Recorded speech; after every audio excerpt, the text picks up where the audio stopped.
On est d'accord, les amitiés c'est censé t'aider. Alors quand ça part en cacahuète, c'est pas la fête. Salut YouTube, comment ça va? Oui, j'ai trouvé la pire phrase d'intro de toute l'histoire de mes vidéos. Mais c'est pas grave, c'est ma chaîne, je fais ce que je veux. Aujourd'hui, tu l'auras compris, on va parler des amitiés qui partent en cacahuète. Ces amitiés, tu sais, où tu commences à te dire, mais attends, c'est mon ami ou c'est pas mon ami là? Cette personne me veut-elle du bien ou cette personne veut-elle m'anéantir? Oui, je peux faire la pub de L'Oréal dans cette vidéo, grâce au vent, merveilleux. J'ai remarqué que vous étiez très nombreux à me poser des questions sur l'amitié, sur les amitiés toxiques, pour savoir si telle ou telle personne est ton ami ou pas. J'ai remarqué aussi que les vidéos qui parlent d'amitié fonctionnent particulièrement bien, alors allons-y, puisqu'on a besoin de parler d'amitié, parlons-en. C'est la raison pour laquelle, comme d'habitude, je vous ai demandé à toutes et à tous sur Instagram de venir me raconter quelles sont tes histoires d'amitié qui partent un peu en cacahuète. Je vais beaucoup dire le mot cacahuète dans cette vidéo, donc allons découvrir quelles sont les histoires que vous m'avez préparées pour cette fois. C'est parti. On démarre avec un problème d'ambiguïté, le fameux « t'es comme mon frère », je te dis l'histoire de Gertrude. Hello Nad, mon meilleur ami et moi sommes amis depuis la 4e au collège, et comme j'étais au bout de ma vie à ce moment-là et que je n'étais pas capable d'aimer quelqu'un sachant que je ne m'aimais pas moi-même, je lui avais fait comprendre à l'époque que pour moi il était comme mon frère, entre parenthèses, erreur de débutant. Oui, je confirme, erreur de débutant, surtout s'il te plaisait. Puis un jour je me suis rendu compte que je risquais de le perdre, du coup je lui ai déclaré ma flamme pour ne pas avoir de regrets. Et c'est là qu'il m'a clairement répondu qu'il n'y avait rien de plus, tout en continuant à m'appeler mon amour, my love, et j'en passe. Alors attends, il y a trop de choses qui vont pas dans cette phrase. À quel moment tu risques de perdre ton meilleur ami si tu lui expliques qu'il est comme ton frère? Déjà, un meilleur ami c'est censé être un meilleur ami. Et ensuite, le mec te dit ah bah non, il y a pas d'ambiguïté entre nous, mais il t'appelle my love, trop bizarre. Puis des fois, il me dit quand est-ce qu'on se marie? Ah bah oui, tiens, quelle bonne idée, quand est-ce qu'on se marie? À part ça, il y a rien du tout entre nous, hein. Enfin voilà, je suis passée à autre chose depuis et avec le recul, il est facile pour moi de rentrer dans son jeu, mais bon, je me dis qu'il se moque un petit peu de moi, un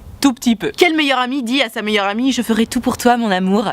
Bah le meilleur ami qui veut sortir avec toi ou alors qui a envie de te garder sous son aile, tout en lui disant qu'on est juste potes, hashtag abusé. Alors ma Gertrude, j'ai pris ton histoire parce que effectivement, ce problème d'ambiguïté en amitié où l'un et l'autre est en train de se draguer, mais non attends t'es comme mon frère, mais en même temps je t'appelle mon amour, my love, on s'envoie des nudes parfois parce que pourquoi pas. Oui, j'ai des histoires de j'ai envoyé des nudes à mon meilleur ami, ou alors mon meilleur ami ou ma meilleure amie m'envoie des nudes, hein, ça arrive. Par contre attention, on est juste potes, hein, et t'es comme mon frère. Alors sachez que pour ma part, je n'envoie pas de nudes à mon frère, voilà. Je ne rêve pas non plus d'embrasser mon frère et je ne rêve pas de me taper mon frère. Donc à partir du moment où tu dis à quelqu'un t'es comme mon frère, t'es comme ma sœur, en principe ça veut dire que c'est la friend zone, c'est la brother zone même. Donc tu le dis toi-même ma Gertrude, erreur de débutant, j'aurais pas dû dire à ce mec qu'il était comme mon frère. Effectivement, en soi c'est pas très grave. Vous étiez en 4e, tout va bien. Moi ce qui me dérange là, c'est qu'en fait ton meilleur pote, bah déjà c'est clairement pas ton meilleur pote. Parce qu'il te fait tourner en bourrique, il se fout un peu de ta gueule en fait. Il t'appelle my love, mon amour, il te dit quand est-ce qu'on se marie. J'entends que à cet âge-là, on teste son pouvoir de séduction. J'entends que ce soit particulièrement excitant de voir que sa meilleure amie est en train un petit peu de tomber dans ses propres filets, mais à un moment donné, rappelons-nous que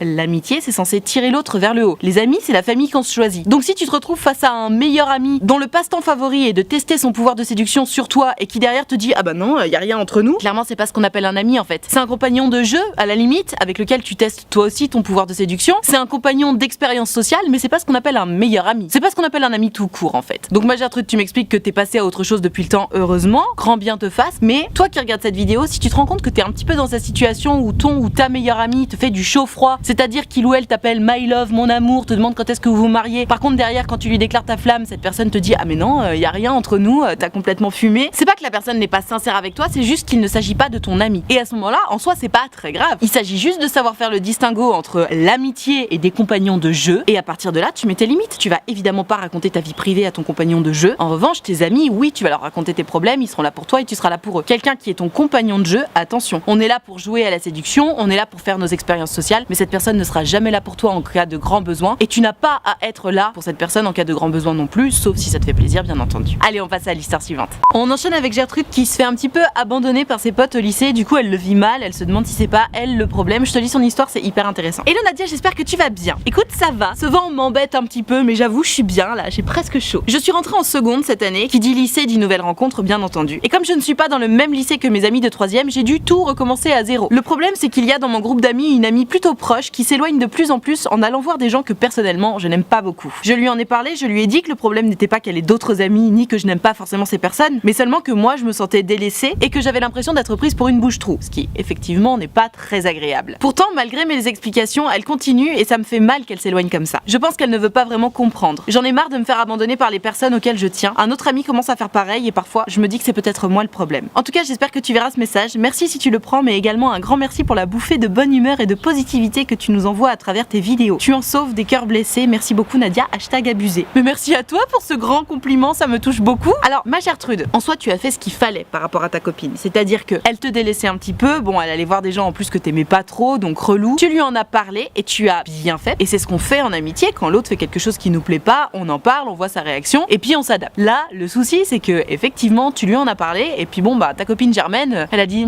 d'accord, allez j'y retourne. Est-ce qu'on peut dire pour autant qu'elle t'abandonne? Je sais pas. Dans tous les cas, si tu as le sentiment d'être prise pour une bouche-trou, on est d'accord, c'est pas très agréable. C'est pas ultra flatteur pour l'ego non plus, et je le rappellerai jamais suffisamment, les amis sont là pour te tirer vers le haut. Donc moi Gertrude, si tu as le sentiment de te faire délaisser, si tu as le sentiment d'être prise pour un bouche-trou, il y a un moment, il faut arrêter d'être passif. Puisque tu te sens un petit peu humilié par le comportement de ta copine Germaine, il faut prendre les rênes, il faut que tu deviennes actrice de la situation. Arrête d'être passive, arrête de subir le comportement des autres, agis. Cette personne te délaisse, pas de problème, fais-toi de nouveaux amis, va voir de nouvelles personnes, élargis tes horizons. Puisque cette personne-là, tu ne peux pas compter sur elle, puisqu'elle te délaisse, elle va voir d'autres personnes qu'en plus t'aimes pas, c'est que clairement tu ne peux pas compter sur elle. Parce qu'on va arrêter de faire genre au lycée, au collège, n'importe où que tu te trouves. L'idée d'avoir des amis, c'est déjà de ne jamais être seul, jamais. Donc forcément quelqu'un qui va te laisser seul, bah c'est pas quelqu'un sur qui tu peux compter. Et en plus de passer des bons moments. Or là, non seulement elle te laisse toute seule, mais en plus elle va voir des gens que t'aimes pas. Donc si tu voulais pas être toute seule, tu serais entre guillemets obligé de la suivre et donc d'aller voir des gens que t'aimes pas. Ultra relou, je suis désolée, mais c'est pas ce qu'on appelle une amie. Bon, c'est pour ça que je te dis, franchement, prends les rênes, deviens actrice de ta situation. Tu te rends compte que tous tes potes ils sont un petit peu en train de s'éparpiller, pas de problème. Va voir d'autres gens, discute avec d'autres gens, fais connaissance avec d'autres personnes. Y a pas que ce petit groupe d'amis là qui compte et qui existe. Alors oui, je sais, c'est pas facile, t'es arrivé au lycée, t'as dû tout recommencer à zéro comme tu dis parce que tes potes de 3e ils étaient pas là. Je connais, j'ai vécu ça moi-même, je sais, c'est pas facile. Mais à un moment donné, si tu t'es trompé sur les personnes avec lesquelles t'as commencé à créer une amitié, change. C'est ça la bonne nouvelle dans les rapports humains, c'est que c'est pas parce que tu commences à te lier d'amitié avec des nouvelles personnes que les précédentes sont obligées de disparaître de ta vie. Et c'est un petit peu ce qu'elle fait, ta copine Germaine, et en soi tu peux pas forcément lui en vouloir. Elle élargit ses horizons, même si ces personnes-là tu les aimes pas particulièrement, bah elle a sans doute des atomes crochus avec et elle a envie de passer du temps avec ces personnes-là parce que c'est nouveau, parce que c'est frais, parce que ça fait du bien. Et je t'invite littéralement à en faire de même. Encore une fois, c'est pas forcément qu'elle t'abandonne, mais c'est vrai que tu peux pas compter sur elle. Donc fais pareil, deviens actrice, sors-toi les doigts du cul et vas-y ma Gertrude, va parler à d'autres gens. Ça ne pourra être que bénéfique. Toi tu seras prouvé que tu peux le faire. Si ça se trouve en plus il y aura des mecs plutôt sympas, plutôt mignons dans le nouveau groupe. Et puis tu vas gagner confiance en toi surtout. Au lieu de te sentir délaissé et abandonné par tes potes en te disant putain mais si ça se trouve c'est moi le problème, tu vas te rendre compte que tu es capable d'être maîtresse de la situation, d'aller voir de nouvelles personnes, de discuter avec ces nouvelles personnes et surtout de te faire accepter par un nouveau groupe de potes et ça fait plaisir. Courage ma belle.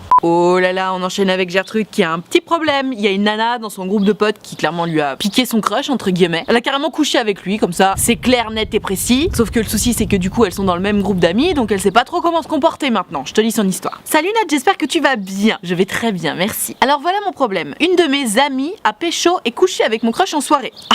La bonne copine, merci beaucoup. Le mec disait être venu pour moi. Bah alors s'il est venu pour toi, il est pas venu pour toi bien longtemps s'il a pécho l'autre. Cette amie savait mes sentiments et le problème avec cette fille c'est qu'on a le même groupe d'amis. Donc je vais être amenée à la revoir et je sais pas comment faire pour pas casser l'ambiance quand on se voit tous ensemble.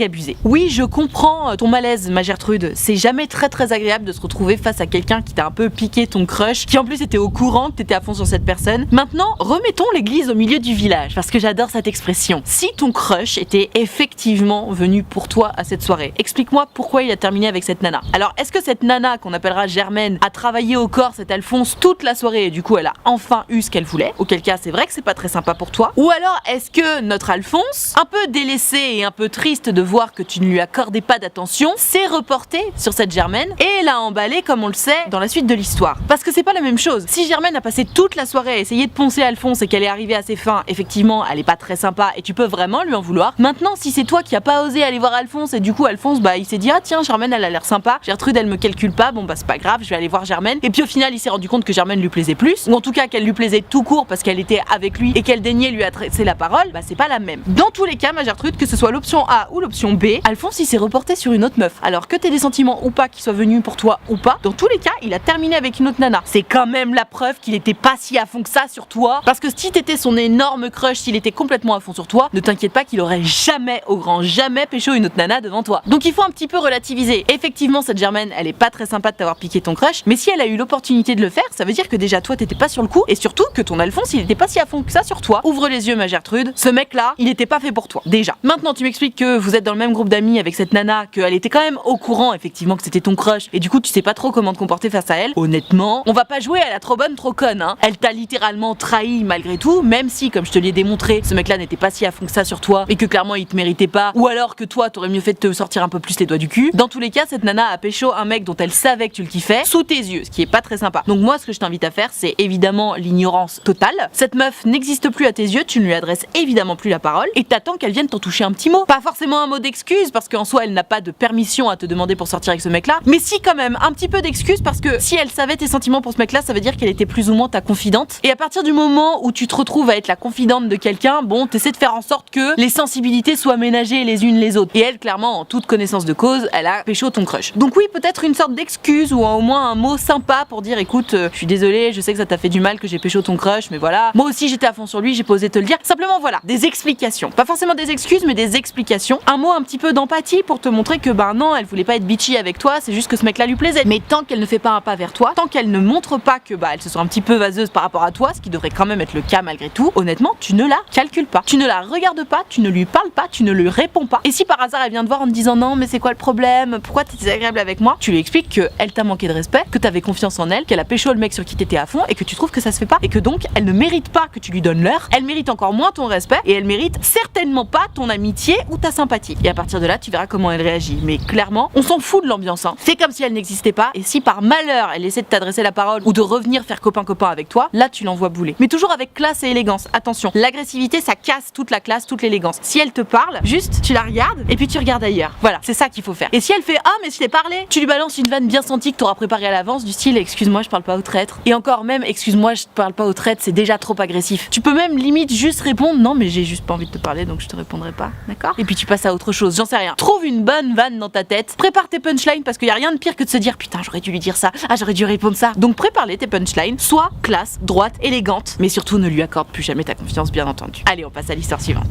On enchaîne sur une histoire qui frôle la toxicité. C'est Gertrude qui a 24 ans aujourd'hui mais qui est amie avec sa copine Germaine depuis le lycée, et clairement il y a un réel déséquilibre dans cette relation, elle sait pas quoi faire, je te lis son histoire. Salut Nad, c'est Gertrude, comment ça va? Yo Gertrude, et ça va très bien, merci. Je suis amie avec Germaine depuis le lycée, aujourd'hui j'ai 24 ans et je ne sais plus quoi faire par rapport à elle. Elle n'arrête pas de venir me raconter ses problèmes de cœur et n'écoute pas mes soucis en retour. Aïe aïe aïe, ça c'est pas bon, gros déséquilibre. Elle ignore mes messages et ne parle que de ses histoires à elle. Ça fait un moment que ça dure et je ne sais plus trop quoi faire pour arrêter ce comportement que je trouve abusif. On est d'accord, c'est un peu abusif.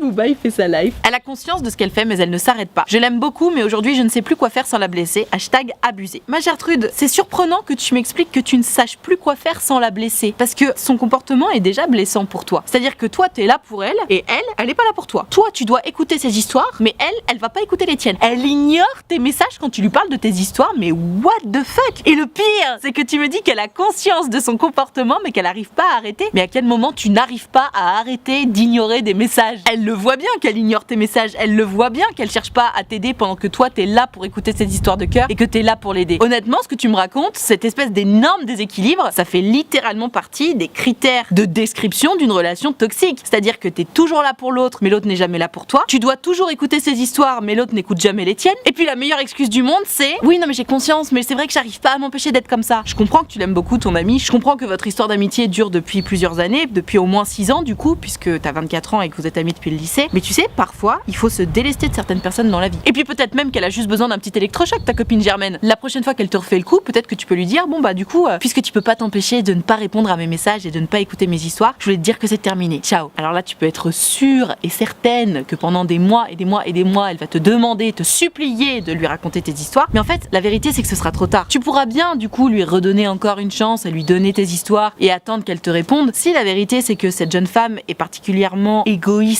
et égocentrique, si la vérité c'est qu'elle s'en bat les reins de tes histoires, elle sera jamais une bonne amie, elle sera jamais une bonne conseillère. L'idée, quand on raconte ces histoires à ses amis et que nos amis nous racontent leurs histoires, c'est que comme on est vraiment intéressé par leur vie, comme on a vraiment envie de les aider parce qu'on les aime sincèrement et profondément, ça crée de réelles discussions profondes qui aident en fait. Alors ça aide plus ou moins selon l'expérience des uns et des autres, selon le tact des uns et des autres, selon l'ouverture d'esprit des uns et des autres, mais dans tous les cas, l'idée c'est de s'aider, c'est de se tirer vers le haut. Là, il y a un tel déséquilibre, c'est-à-dire que toi tu la tires vers le haut en permanence, t'arrêtes pas d'écouter ces histoires de cœur, mais elle t'écoute pas, elle ignore tes messages, mais tu te rends compte? Moi si j'étais à ta place, ma Gertrude, je tenterais une dernière fois de lui envoyer un problème de cœur, tu vois, je lui tendrais la main une dernière fois pour voir ce qu'elle fait. Et honnêtement, si une fois de plus, elle t'ignore, elle capte pas ton message ou quoi que ce soit, tu ne dis rien, tu fais comme si de rien n'était, puisque de toute façon ce comportement est habituel, mais la prochaine fois qu'elle t'écrit, tu ne réponds pas. La prochaine fois qu'elle t'appelle, tu ne réponds pas. Et simplement tu pars votre amitié partir à la dérive. Et si elle a le culot de venir te dire ah mais pourquoi tu me réponds pas, je t'envoie un problème de cœur, c'est important quand même, là tu pourras lui mettre dans la gueule que en fait ça suffit, t'en as marre de ce déséquilibre, t'en as marre de cette amitié à sens unique, parce que c'est littéralement le cas, et t'as pas le temps en fait. Si elle a pas le temps pour tes histoires, t'as pas le temps pour les siennes. C'est comme ça qu'on fait dans la vie. Parce que si tu continues d'encaisser le fait que madame n'ait pas le temps pour tes histoires, alors que toi tu as le temps pour ces histoires, et on va pas se mentir, hein, écouter les histoires des autres et conseiller les autres, c'est chronophage, ça prend du temps, ça prend de l'énergie, et tu peux pas faire ça pour tout le monde, et encore moins pour des personnes qui n'ont même pas envie de le faire pour toi. Donc si elle a le culot de venir te voir en disant ah mais tu m'abandonnes, mais tu t'en fous de mes histoires de cœur, etc., explique-lui que c'est terminé, que cette amitié ne t'apporte rien de bon, qu'à part te faire perdre du temps et de l'énergie, ça ne t'aide pas, donc ciao, merci, bonsoir. Alors oui, ça va la blesser, évidemment, je comprends que tu l'aimes, mais à toi de voir. Pour moi, accepter ce genre de situation, accepter ce genre de relation aussi déséquilibrée, ça veut dire que tu acceptes pas de te faire humilier, mais tu vois l'idée. Tu acceptes de donner énormément, tu acceptes de mettre des gens tout en haut pendant que eux te piétinent gentiment et toi tu dis ah non mais c'est pas grave, t'as pas le temps, ou alors non mais c'est pas grave, je t'aime tellement que je veux pas te blesser. Ben non en fait, c'est pas comme ça que ça fonctionne la vie. Donc si tu veux te faire respecter, respecte-toi toi-même. Cette nana là, remets-lui les idées en place, arrête d'être présente pour elle si elle est pas présente pour toi. Et si son comportement n'évolue pas, et honnêtement de toute façon je pense qu'il y a très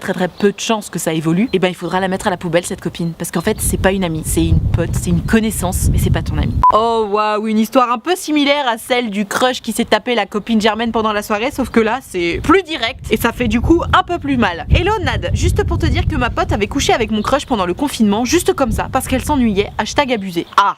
Alors, cette jeune femme n'est pas ton amie. Parce que autant tu vois la fameuse question où la Gertrude me disait voilà, Germaine elle s'est tapé mon crush sous mes yeux alors qu'il était venu pour moi à la soirée, etc. Il y avait potentiellement des excuses. Peut-être que Germaine était à fond sur le crush et qu'elle l'avait pas dit à Gertrude. Peut-être que le crush s'est retrouvé un peu délaissé par Gertrude et du coup il s'est rabattu sur Germaine et ça a matché. Enfin bref, il y avait plein d'histoires. Là, ta pote, elle s'est juste tapé ton crush parce qu'elle s'ennuyait. Donc ça veut dire que l'ennui de madame est d'une urgence bien plus importante, bien plus grande que toi, tes sentiments, ton crush et votre amitié en fait. Comment te dire que c'est pas très élégant de sa part? Remarque dans ton message, ouh, il y a beaucoup de vent, j'espère que vous m'entendez bien. Donc je disais, remarque dans ton message, tu as l'air un petit peu énervé et haut comme je te comprends. Et j'ai envie de te dire, ma Gertrude, exactement comme ce que j'ai conseillé à la Gertrude précédente, à un moment donné, si tu veux qu'on te respecte, il faut que tu te respectes toi-même. Et te respecter toi-même, je pense que dans cette situation-là, ça passe par supprimer cette copine Germaine de ta vie. Parce que pour s'envoyer en l'air avec ton crush juste comme ça parce qu'elle s'ennuyait, c'est même pas qu'elle avait des sentiments pour lui, ou qu'il lui plaisait vraiment particulièrement, ou que ça avait été plus fort qu'eux, etc. Là, tu vois, c'est vrai, c'est chiant, mais en même temps, on peut comprendre. Non, c'est juste parce qu'elle s'ennuyait. Ça veut dire qu'elle s'en bat les reins de tes sentiments, elle s'en bat les reins de ta sensibilité, et elle s'en fout complètement de la confiance que tu lui portais. Je parle déjà au passé parce que j'ose espérer que tu lui fais plus confiance. Donc, ma Gertrude, si tu veux qu'on te respecte, respecte-toi. Cette nana-là, tu la sors de ta vie. Et évidemment, c'est pas ton amie non plus, hein, parce qu'elle s'en fout de ta sensibilité et que son ennui était bien plus important à ce moment-là que votre amitié. Et si son ennui est au-dessus de votre amitié, c'est que clairement, il y a beaucoup d'autres choses qui sont au-dessus de votre amitié, et donc, bah, c'est pas de l'amitié, quoi. T'es un passe-temps, c'est sympa de discuter avec toi, mais ça va pas plus loin que ça. Donc on coupe. Histoire trop intéressante de Gertrude qui a changé de lycée, du coup bah forcément elle a dû s'éloigner un petit peu de ses anciennes copines, et depuis qu'elle a changé de lycée elle sent qu'elle a pris en maturité, etc. Et donc elle se sent en complet décalage avec ses anciennes amies et elle sait pas trop quoi faire parce que ça l'a fait un peu culpabiliser. Je te lis son histoire. Hello Nad, je suis rentrée au lycée il y a quelques mois et pendant le confinement j'ai ressenti un changement psychologique. Aujourd'hui je me sens plus mature et peut-être même un petit peu plus confiante. Ok, trop cool, génial. Seulement je pensais garder le contact avec mes anciennes amies du collège, mais je les trouve très immatures depuis que j'ai changé. Elles se plaignent de leur vie soi-disant horrible terribles et font toujours des histoires pour pas grand chose. Bref, un peu des drama queens d'après ce que je comprends. Je me suis éloignée d'elles, mais elles sont venues me voir il y a peu de temps en me disant je t'aime fort, tu me manques beaucoup, etc. Et depuis, je culpabilise. Qu'est-ce que je dois faire? Continue tes vidéos, elles sont super. #abusé. Ah, ma Gertrude, comme c'est difficile de se rendre compte qu'on est en train d'évoluer et que ses anciens amis n'évoluent pas soit à la même vitesse, soit de la même façon que nous, et du coup, on sent cette espèce de fossé qui grandit, qui grandit, qui grandit. Et donc, on arrive un petit peu parfois dans le jugement des autres, et tu vois que les autres, ils ont pas du tout modifié leur jugement sur toi, ils t'aiment toujours aussi fort et tu leur manques, etc. Et je comprends que tu culpabilises parce qu'au final, dans ta tête, t'es un petit peu en train de les juger, t'es un petit peu en train de te dire que bon, c'est bon quoi, les drama queens ça va 2 secondes, etc. Mais la réalité, c'est que si t'as réussi à prendre du recul pour te rendre compte que tes copines elles sont peut-être un petit peu trop drama pour toi et que t'en as marre de ce drama omniprésent, c'est justement parce que tu as pris en maturité. Si tes copines ne te manquent pas et qu'elles t'envoient des messages en disant ah mais tu nous manques trop, etc. et que du coup ça te fait culpabiliser, ne culpabilise pas ma Gertrude. En soi, c'est pas grave. T'es pas en train de leur manquer de respect, t'es pas en train de les envoyer bouler, t'es pas en train de les trahir. C'est juste que elles t'envoient des messages qui au demeurant sont très gentils, tu leur manques, elles te le disent. Il se trouve que c'est pas réciproque, ce n'est pas très grave. Tu peux aussi envoyer un message gentil qui dit ah les filles, je vous fais des gros bisous, je pense à vous. T'es pas obligé de mentir, t'es pas obligé de dire vous me manquez trop aussi, je vous aime trop, tu vois. Si c'est plus vrai, c'est plus vrai. Mais tu peux quand même envoyer quelque chose de gentil qui ne sonne pas le début de la guerre. De l'autre côté, sois tolérante malgré tout avec tes amis, puisque tu as pris en maturité, puisque tu as pris en hauteur manifestement. Sois tolérante avec elle. Accepte le fait qu'elle n'ait pas forcément pris en maturité aussi rapidement que toi. Accepte aussi le fait qu'elle n'évolue pas forcément dans la même direction que toi. Et tu sais, c'est quelque chose qui arrive très très souvent, notamment quand on est au collège, au lycée ou même à la fac. On évolue différemment, particulièrement quand on se retrouve séparés, par exemple un changement de collège, un changement de lycée, un déménagement ou le fait d'aller dans des facs différentes, etc. Évidemment, on rencontre de nouvelles personnes, on passe du temps avec des personnes différentes, donc on évolue d'une façon différente par rapport aux autres, et donc on se retrouve en décalage. Et ces fossés-là ont tendance à grandir,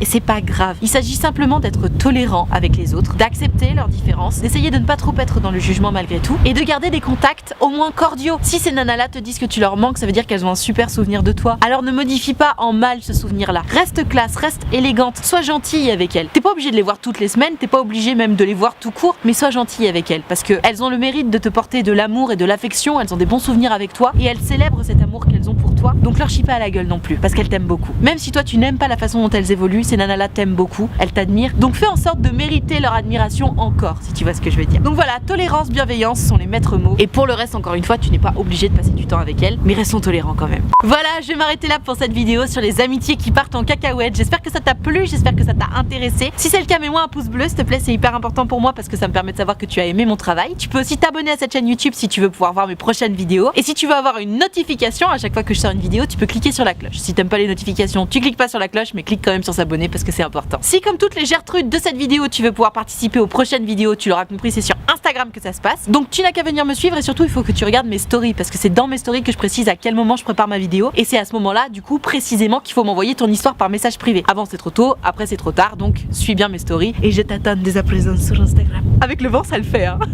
Et alors si t'es pas très branché Instagram mais que t'as quand même envie de discuter avec moi de ton histoire, de ton problème de cœur, d'amour, d'amitié ou que sais-je, mais que ça ne passe pas en vidéo, figure-toi que c'est possible. J'ai créé un site internet qui s'appelle utilefutile.fr sur lequel tu peux prendre rendez-vous avec moi. Tu peux choisir de prendre un rendez-vous soit de 20 minutes, soit de 45 minutes, selon si ton histoire est longue ou pas, selon si t'as beaucoup de choses à me raconter, beaucoup de questions à poser ou pas. Et tu peux choisir de me raconter tout ça à l'écrit, au téléphone ou en visio, selon ce qui te met le plus à l'aise. Pour ma part, j'ai une petite préférence pour le téléphone et la visio quand même parce que c'est vrai qu'on a le temps de se dire vachement plus de choses quand on s'entend. Maintenant, si t'es très timide et que t'es plus à l'aise à l'écrit, prends à l'écrit, fais comme tu sens. Utilefutile.fr, le lien est dans la barre de description. Je te rappelle également que l'option de souscription payante à ma chaîne YouTube est activée. Ce sont les abonnés de Diamant. Ils sont là pour me soutenir. C'est la raison pour laquelle il y a une cotisation de 5 € par mois ou plus d'ailleurs. Si tu veux que tu peux, n'hésite pas. Et moi, pour les remercier de tout ce soutien, je leur ai créé un groupe Facebook dans lequel on discute tous ensemble. Je leur fais 3 lives Facebook exclusifs rien que pour eux chaque semaine. Et tu l'auras compris, il y a une très bonne ambiance. Tout le monde est très gentil, très accueillant, très bienveillant. Donc si t'as envie de venir les rejoindre, pareil, n'hésite pas, n'aie pas peur. Le lien est dans la barre de description. Et tu seras forcément bien accueilli puisque c'est la règle d'or des abonnés de Diamant. Tout ceci étant dit, merci